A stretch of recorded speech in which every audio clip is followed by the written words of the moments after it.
Welcome back. Today we'll discuss the 14th small step to health and wealth using easy frames of reference. Ever looked up the recommendations for nutrition or personal finance? They're not always as straightforward as you'd think. So let's say you've decided to adhere to the American Heart Association's recommendation of 3 to 6 ounces of meat. But what does that even mean? How big is an ounce of meat?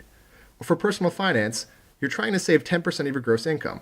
You get a check representing your bi-weekly income after taxes and deductions. Now what? When making changes to your health and finances, it's best to keep things simple and easy to understand and create some easy frames of reference.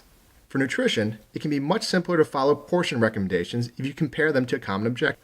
For instance, for 3 to 6 ounces of meat, a 3-ounce serving of meat is equal to roughly 1 deck of cards. Now put that in perspective to those huge steaks at your local steakhouse.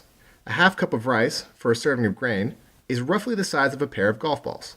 A medium piece of fruit, which would represent a single serving of fruit, should be at least the size of a tennis ball. Limiting to 1 teaspoon of butter would be the same as a postage stamp. That's right, only 1 single postage stamp. For more portion size measurement aids, check the article below. For personal finances, the key is to convert percentages and unclear recommendations into actual dollar amounts. Going back to the example of saving 10% of your gross income, let's say you make $750 each bi-weekly paycheck.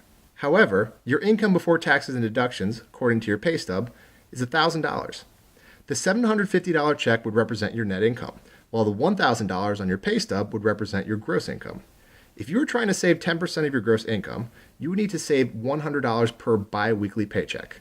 This gives you an actual dollar amount to target each paycheck. Converting these often unclear recommendations into more visual comparisons or actual dollar amounts can go a long way towards helping you achieve your SMART goals.